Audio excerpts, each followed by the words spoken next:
She was a cultural icon, a national treasure, and our forever golden girl. Welcome to E.T. Remembers Betty White. We were all so excited to celebrate her 100th birthday, which was just 17 days away. You know, we dedicated the entire show to Betty on Friday, but we've got even more memories in our E.T. vault to share as we learn new details about Betty's final days. You are a woman who loves to work. What is it that makes you want to come to work every single day? Oh, I'm so lucky to be in this business. I never take it for granted. You are the most remarkable woman in the business. Who? No, I'm the luckiest old broad in the business. E.T. checked in with Betty just 2 weeks ago. She was upbeat, feeling good, and amazed by the idea of turning 100. This was the last time she was spotted out in public. Betty was all smiles, running errands in January of 2020, the day before her 98th birthday. As for her final days, well, Betty had been keeping it low-key during the pandemic. E.T. spoke with two of her confidants, Jeff Witches, her longtime friend and agent, and producer Steve Batcher, who was working with Betty on a new documentary. She actually passed away at home, and I think she was just living her best life, and that's what we want for Betty White. She was basically healthy.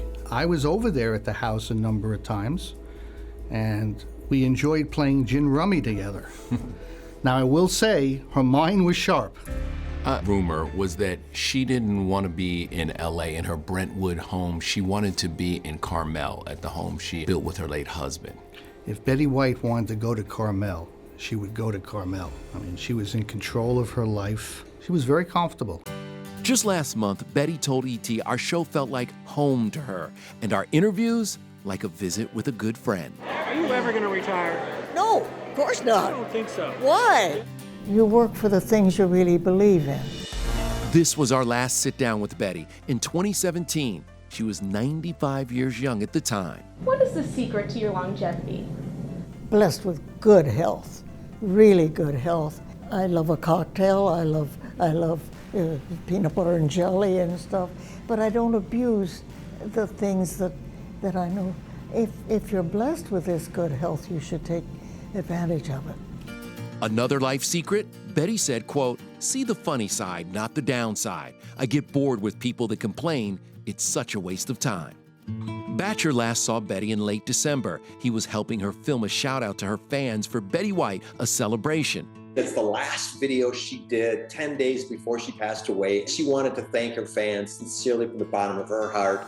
And while her beloved fans may have feared her passing, Betty was not afraid of dying.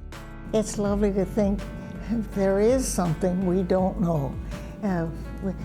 As a human race, we have learned so much and we've gained so much knowledge, but that's something nobody knows what happens afterwards. It's a secret. You know, I first came to E.T., they sent me to interview Betty, and I was like, ooh, I better talk loud and slowly. No. Betty was smart as a whip, quick, so quick. She got you together. Oh, she got me together. I was a little nervous because I was like, she's a little bit faster than I am. Now, Betty was also considered a barrier breaker, too. Indeed, she was. She continues to hold the Guinness Book of World Records for the entertainer with the longest TV career, yes, of all time. And you know that career spanned 8 decades. Betty was born in 1922. Sliced bread was invented in 1928. So you could say Betty truly was the greatest thing since sliced bread.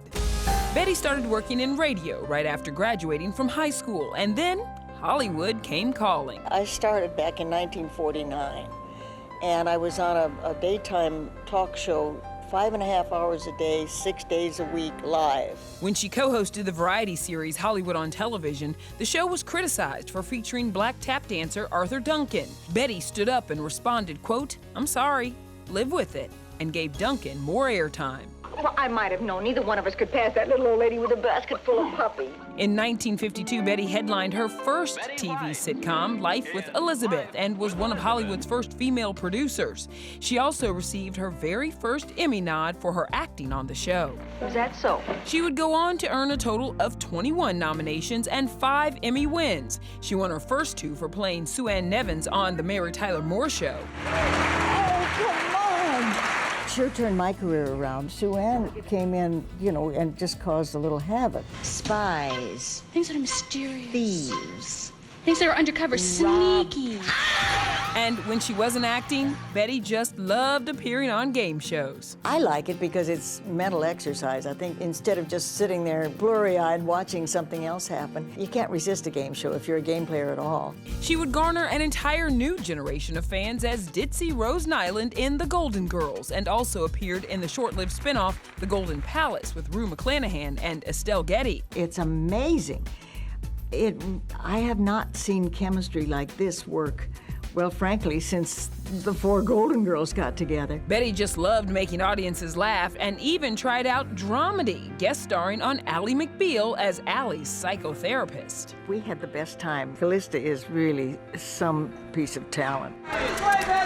In the 2000s, Betty continued to break barriers and relish in new challenges. How lucky can you get? So, do I get the job? I've got a recurring role on Boston Legal that I think that's another dream that I didn't expect. Betty flexed her dramatic skills playing James Spader's secretary from 2005 through 2008. During that time, she also guest starred on The Bold and the Beautiful. I'm sorry for everything. Soap opera is completely different to anything I've ever done before. It is I, Grandma Annie. Oh.